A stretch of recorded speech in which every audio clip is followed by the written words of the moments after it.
Organized crime has done some dark scenes, but I would argue that the scene where she loses her finger is one of the darkest scenes the show has ever done.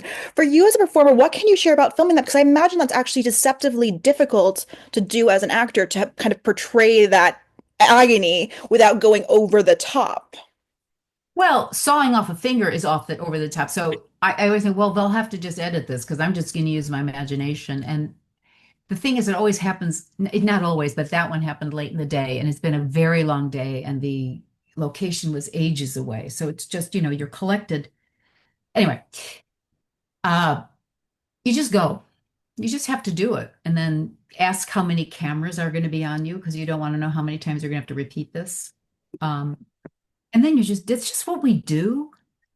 It's kind of what we do. Screaming is easier than crying, by the way, So if you're just gonna haul off and be hysterical, that's the thing about, I think sometimes people win awards for having gotten angry, and I think, oh no, no, no, no, no, no, no, that's not the hard part.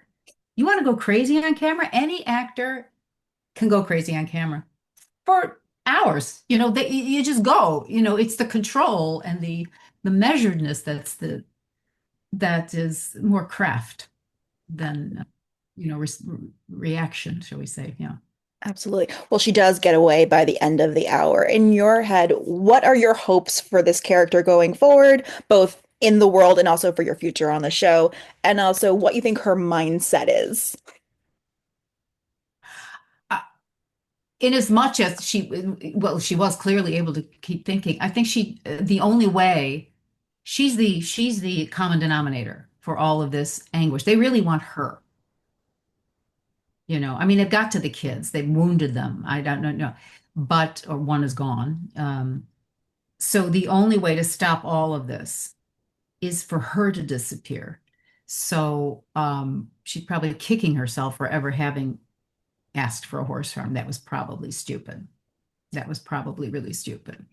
Um, so if she ever were to appear, I would love it to be in the distance that he thinks he sees her, and then when he does a double take, she's gone.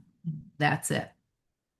Do you think she can have a happy ending, or do you think that she's kind of been so mortally wounded in her soul that she's going to be kind of grieving for the rest of her life?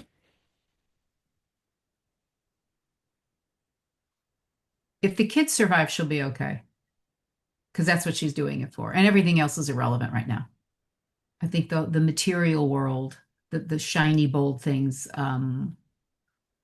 She kind of did what they all did. She went for the shiny. I never really thought of this. It's a good question, but she went for this kind of bling, and it's like that's not how you live a quality life, actually. Not Absolutely. that aim. Not that aim. One horse, maybe. A dog. What a dog. But yeah. Absolutely. Before I let you go, what can you share about your favorite part about actually filming the show? I suppose getting to know Chris, really. Yeah, he's a lovely man, just a lovely guy. Works so hard. Not that I've worked with a lot of people that haven't worked hard, by the way, but no side to him. No, he's just really there for this franchise that he's deeply committed to. And this particular arm of it, because I think he's executive producing and he does a lot of rewrites and stuff. So, um, when everybody works hard, it's really easy to work hard.